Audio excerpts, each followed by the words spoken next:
Welcome to Hot Health, a program that brings you current information from a variety of health topics that may impact your life. Today, we have Dr. Ruth Stanheiser with special guest Dr. Zeno Charles Marcell, who will be talking about pre-diabetes and diabetes right here on Smart Lifestyle TV, an LLVN network.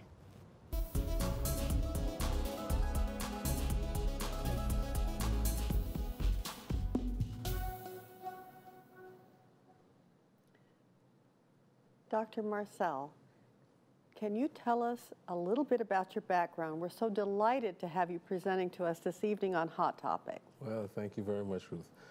I am an internist, board certified, and geriatrician, and my area of special concentration has been in the non-communicable diseases, metabolic syndrome, which includes diabetes and hypertension and heart disease, obesity, things like that. And that's what you're going to present to us this evening? I'll be talking about diabetes, type 2 diabetes. And you have a little bit of an accent. Where are you originally from? I was born in Trinidad. So if you've been there, you know what paradise looks like. And your current position, you work at the General Conference of Seventh-day Adventists, is that right? That's correct. I'm the one of the associate directors at the GC. Well, it's a privilege to have you here, and I'm excited to listen to your presentation. Okay, thank you. Well, you know, one of the things when you say diabetes, people have to conjure up things in their minds. And one of the things that people always think about is, of course, blood sugar, right? Sugar, as a matter of fact, some people used to call it sugar diabetes. Well, it's not just blood sugar that's the problem. There are fats involved, the fats in your blood, the proteins, how you work with proteins, how you work with food, what happens with your exercise. So there's a lot of things that are actually involved with diabetes, and also involved with the thing that we call pre-diabetes, which is kind of an intermediary stage before it becomes full-blown diabetes. So another thing that people think about is, of course, taking medications for the rest of their lives. That's what people have been told. It's a chronic disease, it's a progressive disease, so they're going to be on medications for the rest of their lives. And if it's not just pills, well, then they might have to take needles, you know, insulin, and they're going to have to do finger sticks to check their blood sugars and things like that. So when we say diabetes, or even when we say pre-diabetes, people conjure up all of these images of what we used to tell people in the past about their condition and about what to expect as things go along. Well, sometimes people get a little bit confused because when you have different definitions, you know, what is type 1 diabetes and type 2 diabetes and gestational. I'm only going to be talking about pre-diabetes and type 2 diabetes. Okay? And we define that based on certain things in the blood. One of them is the blood sugar. And as people can see from the slide, you're normal if your fasting blood sugar, that is in the morning before you eat anything, it's between 80 and 100. Okay, milligrams per deciliter if you're using this system. In the United States, that would use milligrams per deciliter. So 80 to 100 is normal. After eating, 2 hours after eating, if it gets between 170 and 200, this is also considered normal. Okay? Typically, we say it must be less than 200. And for most people who are normal, it may even be less than 140. Okay? 2 to 3 hours after eating, it should certainly be less than 140. Okay, so that's the normal person. Now, when someone has diabetes, we define that as the fasting blood sugar. That is before they actually have a meal in the morning after not eating all night. If it's 126 or higher, and it's repeated a couple of times and it comes out that way, 126 or higher, we say they have diabetes based on their fasting blood sugar. If it is between 101 and 125, then we say that's pre-diabetes, because normal is up to 100, and then the diabetes is 126 or more, so this is the pre-diabetes position. After eating, if it goes between 220 and 300, we say this is diabetes. Okay? And certainly 2 hours after eating, if it's above 200, we say that's diabetes. The pre-diabetes is kind of in between. If it's between 140 and 160 within 2 hours after eating, we say that's pre-diabetes as well. Now, when a doctor tells someone that you have prediabetes, oftentimes that person hears differentially. They're hearing pre-diabetes because nobody wants to get diabetes, right? So they're hearing the pre. So I'm fine. Yes, yes, I'm fine. It's not a problem yet, Yeah. okay? That's what they're thinking. And you know, with your patients, that's what they would like to have you tell them. Everything is fine, you don't have to worry about anything. But actually, when you have prediabetes, it's an opportunity to do something magnificent so that you don't ever have to get the diabetes, okay? So this is an opportunity when somebody is told that they have prediabetes, they should be hearing pre-diabetes and say, okay, there's something that I can do to get rid of this. Now, it doesn't mean that if you have diabetes, there's nothing you can do, as I will talk about a little bit later. But in the pre-diabetes stage, it's almost 100% reversible. Almost 100% Well, that's good news. reversible. That's good news, okay? So it's not that anybody even wants to be told that they have prediabetes, but when they're told that, they should be thinking, okay, it's reversible, now what do I have to do, okay? And we'll get to that. The reality is that 1 out of 3 individuals in the United States has prediabetes. That's a scary number. That's a scary number, right? And 9 out of 10 don't even know that they have the problem. That's even scarier. It is even scarier because people are walking around with a ticking time bomb and they're unaware that they have something that could be potentially life-threatening, okay? And that it's something that they can do something about, but they don't even know. When you look at the number of Americans that have prediabetes, we're looking at 86 million people. That's a lot of folk, right, with prediabetes. If we think about type 2 diabetes, the people who go on to have full-blown type 2 diabetes, we're looking at about 29 million people, okay? So here's the good news, and we'll elaborate a little bit more on this. Healthy eating, getting physical exercise, and losing weight, these 3 things can help to stop prediabetes in its track and even stop diabetes in its track and work in reverse to get things back down to normal. Isn't that good news? That's wonderful news. It's just, it's a little hard to do. It might be hard to do, but you know, sometimes people need a little bit of motivation. Yeah. And by having this diagnosis and by understanding what happens if you do nothing, that may help to motivate people to say, okay, I think I will try to do something about this. First of all, we need to know if somebody is at risk. And everyone can know if they're at risk. And hopefully, after this is aired, people might be able to get some more information by going on the LLBN website to find out some more of this information. But here are some things. If you're 45 years of age or older, you have some risk. If you are physically inactive, you're sedentary, you're sitting a lot, you're not really getting out physically active, then that increases your risk. If you have a family history of type 2 diabetes, then that increases your risk. It doesn't mean that you have to have it, but it means that your risk is higher. If you have already been told that you have high blood pressure, then that also is a risk factor for having diabetes. And if you have a history, if it's a woman and she's had a history of having high blood sugars when she was pregnant, okay, or if she had a baby that was more than 9 pounds at birth, right, she has an increased risk of developing diabetes when she's older. And the child also has a risk of developing type 2 diabetes when it gets into 40, 43, 45 years of age. So this is kind of a set of parameters that we use to look at risk. And of course, if someone is overweight. But now it's not just overweight, it's over fat. And it's not just over fat, it's where the fat is. And the fat around the midline, that is the fat that is the most dangerous. Inside, right. So it's the inside fat around the midline that is around the internal organs. That's the one that's causing the most problem with regard to the risk for type 2 diabetes and for prediabetes. So we say if you have a bad diet, bad lifestyle, you have a lot of stress, you don't exercise, etc., your risk of diabetes is going to stepwise go up and up.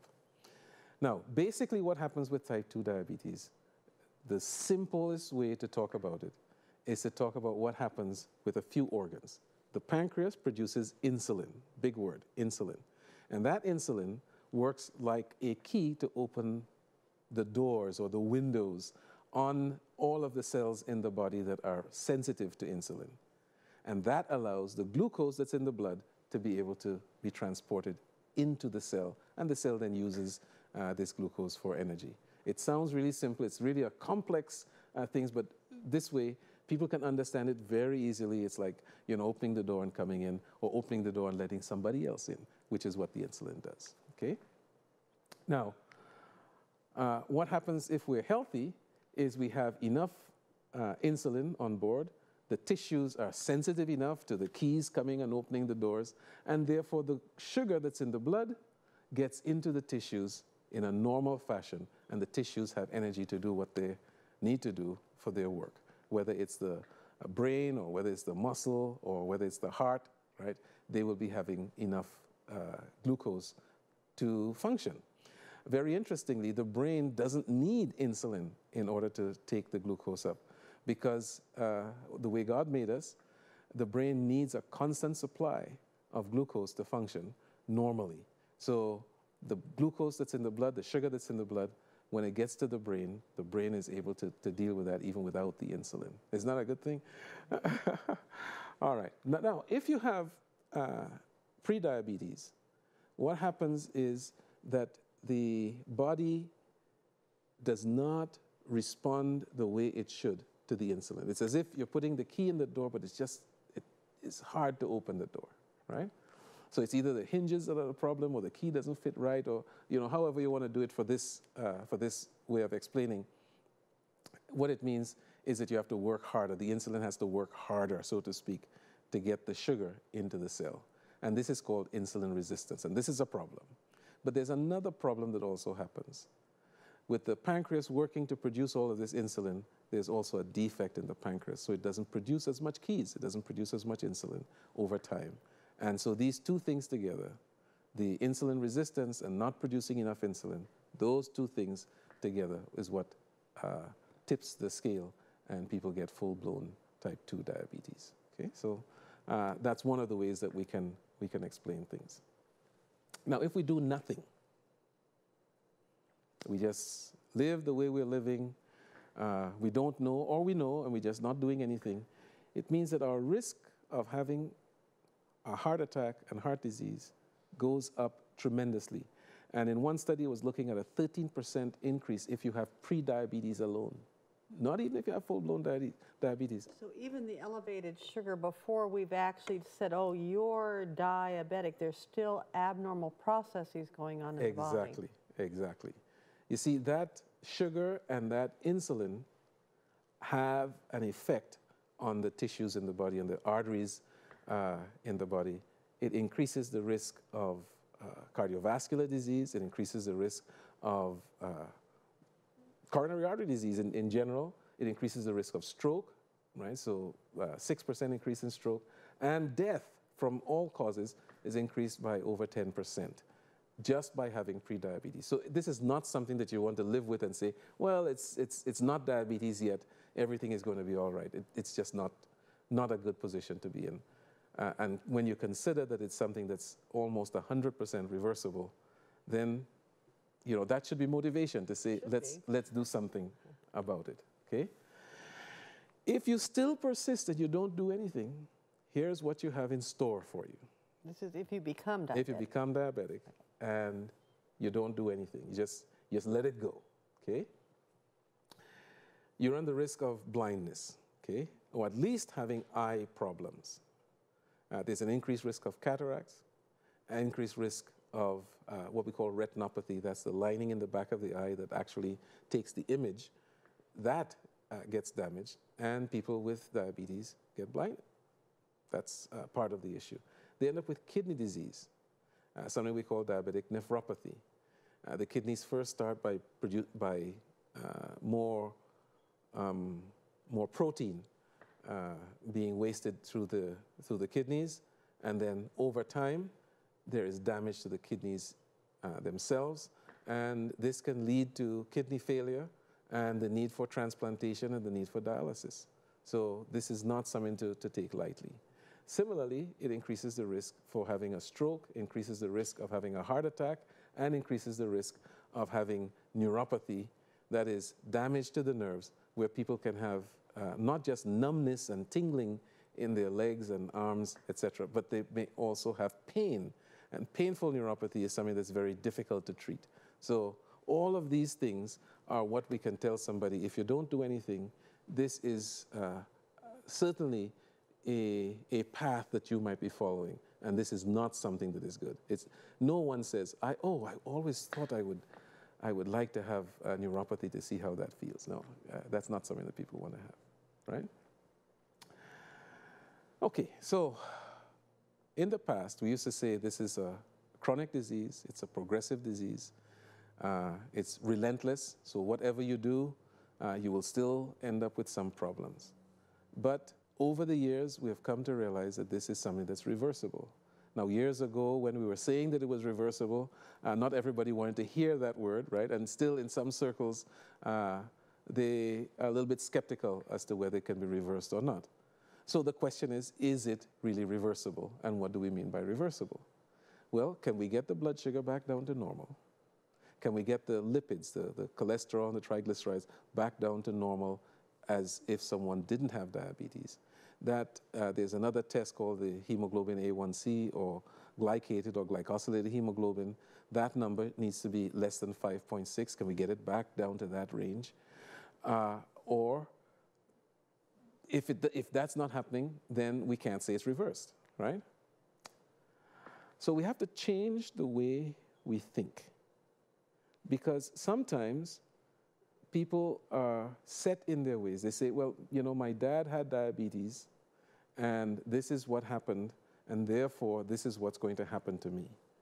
And we have to help them to say, no, it doesn't have to happen to you that way.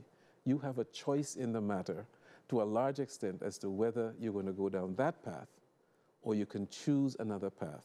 Not just control the blood sugar, not just take a little extra insulin because you're going to eat something that you said that you shouldn't eat. No, rather you make some changes in your life, changes in the way you live. Yes, it's easier said than done, but hundreds and thousands of people do this every day.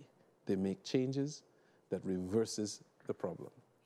Now, one way of looking at it is if we look at the entire population, we can divide the population into three basic groups: people who are normal, so-called, people who have pre-diabetes, and those who have frank type 2 diabetes. And as we move along, the normal people will become, they're either at low risk of developing diabetes or at high risk of developing diabetes. And those who have type 2 diabetes, sooner or later, their ability to produce insulin is going to diminish so far that they will need insulin. So this is the spectrum of things that are happening. Now, in the past, we talked about going from low risk to high risk to pre-diabetes to type 2 diabetes, and then finally to needing insulin. Now we know that process is reversible, right? Certainly, the earlier it is, the more reversible it is. When you get all the way to having the beta cells, that is the pancreas, not producing insulin, there is still some chance, but that chance is very small, that it will be reversible. So if you were to look at it as zones, the red zone is not where you want to be. You want to avoid the red zone. But if you're in that place, there is still something that you can do, and it behooves you to do everything that you can to not get to the point where you're blind and you have kidney failure, etc., right? We have the yellow zone, which is people who are at risk and who have pre-diabetes. This is reversible. And the place where we really want to be, though, is in the green zone. And those arrows show that you should be able to move back over to the green zone in certain cases. Now, in terms of the control that the individual has, the person has, in terms of their own health, look at this. The patient is in control on the left side, right?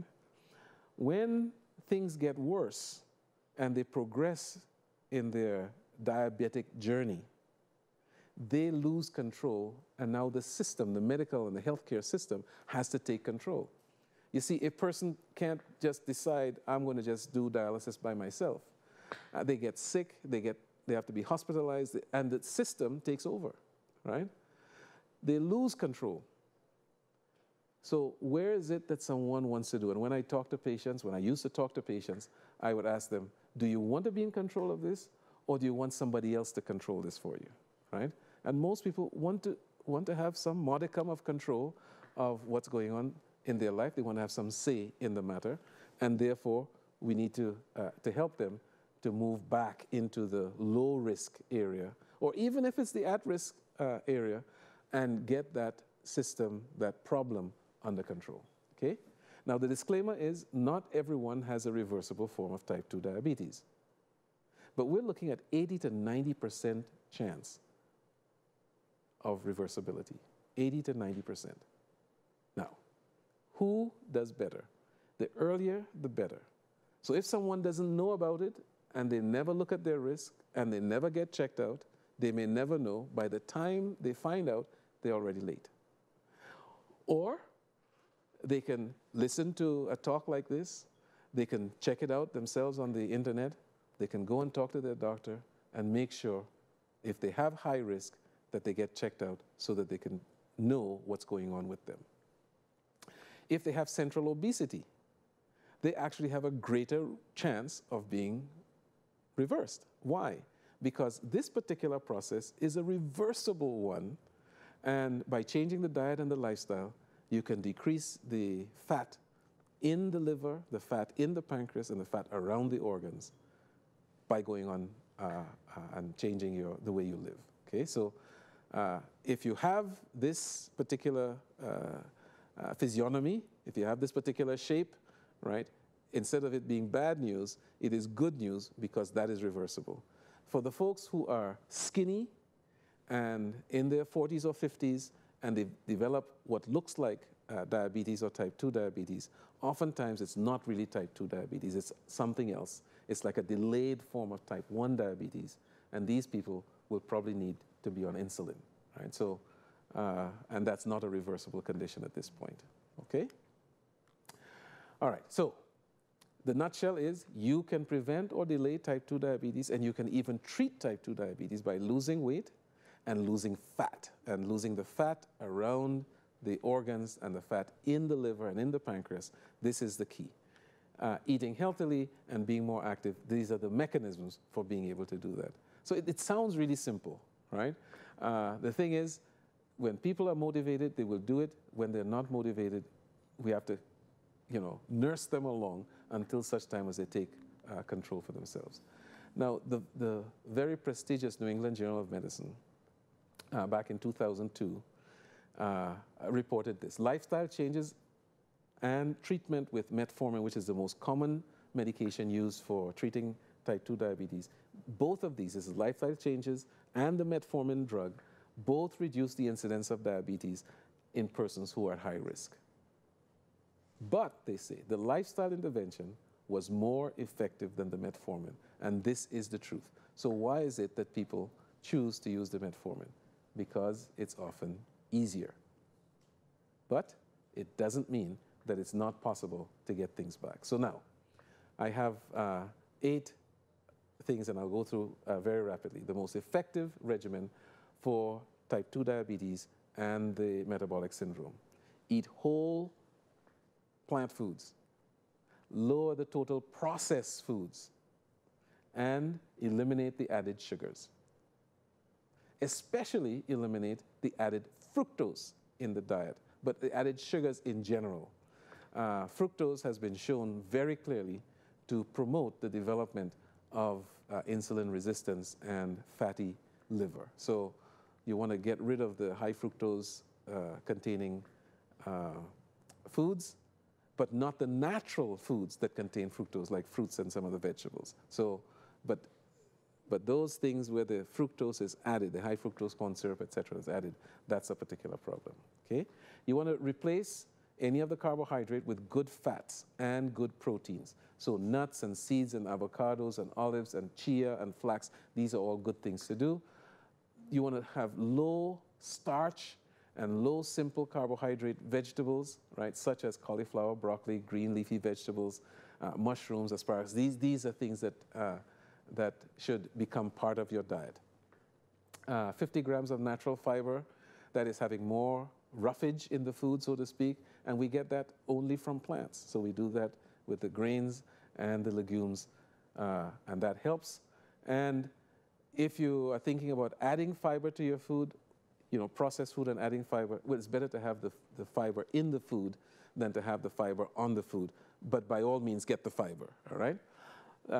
The fourth thing is moderation in calories. We want to reduce the calories because this will help to reduce the fat in the liver as well. So reduce the calories, don't overeat, okay? And of course, it's better to eat your calories than to drink your calories, right? So the sweetened beverages and whatnot, it's better to have had the whole fruits and vegetables rather than having the juicing. Even though for some people, the way that they get to have the fruits and vegetables is that they juice it, I would suggest better that they crush it. You know, they have food processors that will produce a smoothie out of the whole thing, so they get the fiber as well. The other is, of course, exercise, right? And mixed exercise, that is walking and some resistance exercise, like mild weightlifting and calisthenics and isometrics. These things strengthen the muscle and also help. Sleep, 7 to 8 hours of sleep per night. This is very helpful. And of course, the mental part of it, de-stress, okay? So a merry heart, they say, does good like medicine. Our spiritual health, this allows us to not be as stressed out as we otherwise would be. Gratitude, forgiveness, and having a sense of peace. These are things that we do to be able to help to reduce the progression from prediabetes to diabetes, to treat prediabetes and to treat diabetes, and to help to reverse the condition so that people can go from diabetes to normal. What do you think? Thank you so much for presenting this topic. It is a hot topic. There are a lot of pre-diabetics and diabetics. I'm hoping that the people that are viewing this will be able to use this information. I hope so too. We want to thank Dr. Ruth Standheiser and Dr. Charles Marcell for speaking to us today about pre-diabetes and diabetes. Isn't it encouraging to see that it's almost 100% reversible? And it's all due to the lifestyle choices we make. Now, making a choice to have a better lifestyle isn't always easy, but remember, it's baby steps. And we hope that you continue to tune in to our channel here, because you'll be empowered with the knowledge to transform your thoughts and to make the right lifestyle choices that will help you live better, a better and quality life. Now, if you're wondering, how can I get more information on what I heard today? Or how can I learn more about other health topics? Continue to tune in and also visit us at www.smartlifestyletv.com. We want to thank you today for taking the time to tune in, to learn more, and to continue to be motivated to make those right choices.